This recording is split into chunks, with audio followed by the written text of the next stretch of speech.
मैं आशीष राठौर आपका फिर से एक बार स्वागत करता हूं। टीएमसी पार्टी में कुछ अच्छा नहीं चल रहा है। जिस तरीके से लोकसभा चुनाव में टीएमसी पार्टी और तमाम इंडी अलायंस के जितने भी तमाम नेता थे, ममता बनर्जी का साथ नहीं देते हुए दिख रहे थे और ममता बनर्जी भी विपक्षी विरोधियों का साथ नहीं देते हुए दिख रही थी। उसी वक्त से ये कयास लगाए जा रहे थे कि कहीं ना कहीं टीएमसी पार्टी में कुछ अच्छा नहीं चल रहा है। लेकिन जो खबर आई है, एक तो पहली चीज ये कि ममता बनर्जी कोई भी सभा में जाती हैं तो बीच में ही उठ करके उनको आना पड़ता है।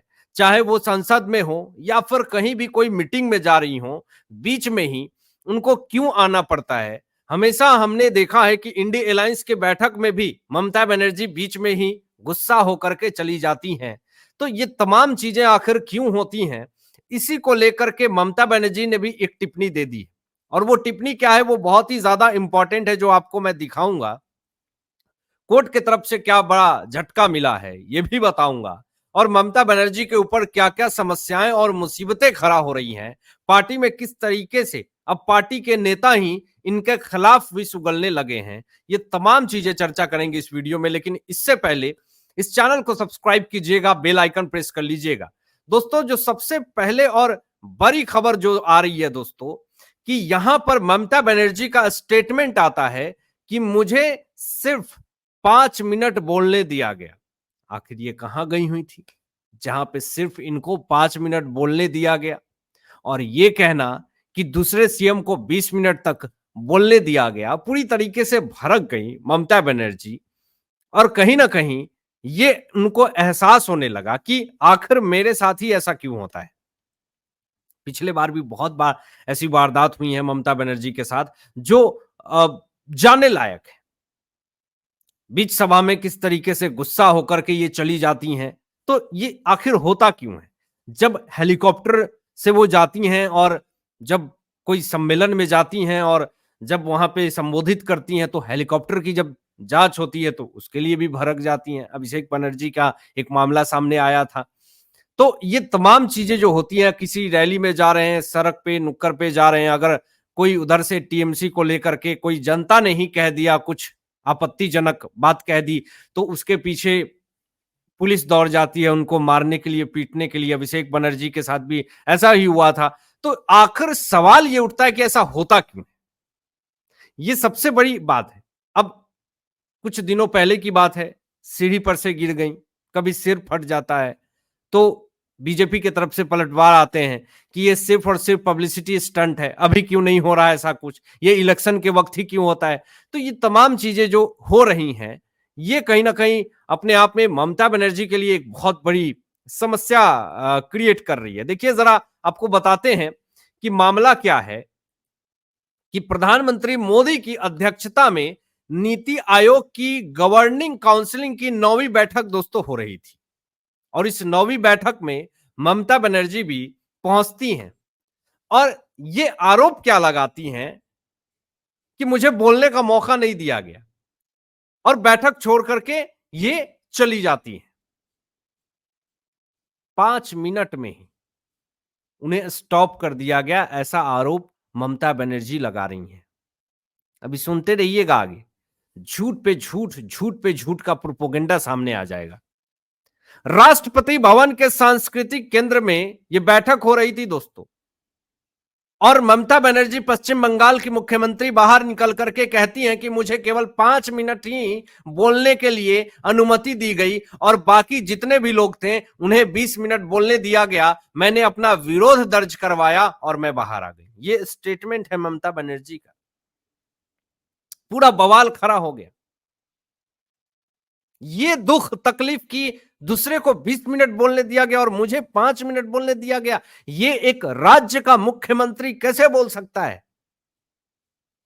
इससे ये पता हो सकता है कि जो जो इतनी छोटी बातों पे इतना बड़ा बखेड़ा शुरू करे, तो राज्य में जनता कैसे खुशहाल हो सकती है।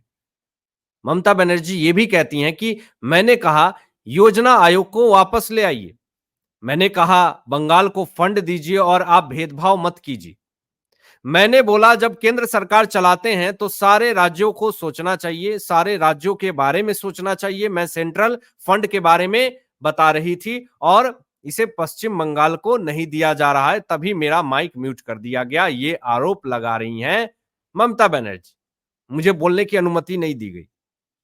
दोस्तों, आपको याद दिलाना चाहेंगे, अमित शाह जी ने स्टेटमेंट दिया था, हजारों करोड़ रुपए किसानों को दिए गए। ऐसे तमाम फंड्स दिए जाते हैं सेंट्रल गवर्नमेंट की तरफ से पश्चिम बंगाल से, लेकिन बीच में ही चला जाता है। सड़कें जो 20-20 साल नहीं बनते हैं और बनाए जाते हैं तो चोर उचक्के लोग उसको लूट कर खसोट करके खा जाते हैं। बारिश आता है, वो सड़क जो है वो बह जाता है पानी में।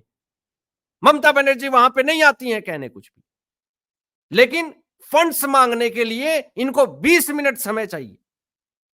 लेकिन सवाल ये उठता है कि जब सड़कें बनाई जाती हैं तो जरा सा बारिश आता है, बारिश के पानी में बह जाते हैं वो सड़कें। तो ये सबसे बड़ा सवाल है। अब जरा मैं आपको जो चीजें दिखा रहा हूं, जरा देखिएगा। इससे पूरी तरीके से बवाल मच रहा है, पूरा तरीके से बखेड़ा शुरू हो रहा। यहां पर देखिए कि ममता बनर्जी कहती हैं कि मैं संयुक्त राज्य अमेरिका की संरचना को अच्छी तरह से जानती हूं। आगे कहती हैं, मैं 7 बार सांसद, 2 बार केंद्रीय मंत्री रह चुकी हूं, विदेश नीति को किसी और से बेहतर जानती हूं। उन्हें मुझे नहीं सिखाना चाहिए, बल्कि उन्हें बदलती व्यवस्था से सीख लेनी चाहिए। मैं विदेश नीति जानती हूं। बांग्लादेशी शरणार्थियों वाले बयान पर घिरने के बाद ममता बनर्जी का यह पलटवार है। दोस्तों, आप सबको पता है कि किस तरीके से पश्चिम बंगाल में फर्जी आधार कार्ड, वोटर आईडी बना करके वोट बैंक बटोरी जाती है और किस तरीके से वोट की राजनीति खेली जाती है।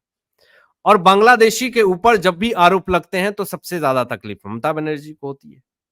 ये आरोप बीजेपी के तरफ से लगाए गए हैं कि आखिर जब बांग्लादेशी शरणार्थियों के बारे में जब कहा जाता है, जब भी सीएए और एनआरसी की बात होती है, तो सबसे ज्यादा तकलीफ ममता बनर्जी को क्यों होती है? यह सबसे बड़ी मुसीबत ममता बनर्जी के लिए क्यों हो जाती है? और आज जो विदेश नीति की बात करती हैं कि बांग्लादेशी शरणार्थियों वाली बयान पे बीजेपी की तरफ से स्टेटमेंट आया कि जो बयान ये दे रही हैं, तो फिर फर्जी तरीके से वोट बैंक की राजनीति के लिए फर्जी लोग, शरणार्थी बांग्लादेशी लोग क्यों पश्चिम बंगाल में रह रहे हैं? और जब भी सीएए लागू होता है, एनआरसी लागू होने की बात होती है, तो सबसे ज्यादा तकलीफ ममता बनर्जी को क्यों होती है? ये सवाल जब पूछे जा रहे हैं तो इस पे कुछ बोलती नहीं है ममता बनर्जी। अब एक और बड़ा मामला सामने आ गया है।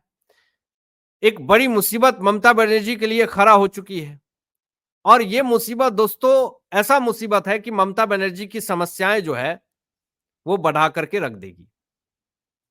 जरा देखिए, यहां पर कलकत्ता हाईकोर्ट ने एक साफ साफ एक स्टेटमेंट जारी कर दिया है कि पश्चिम बंगाल की मुख्यमंत्री राज्यपाल सीवी आनंद बोस के बारे में कोई बयान नहीं दे सकते हैं।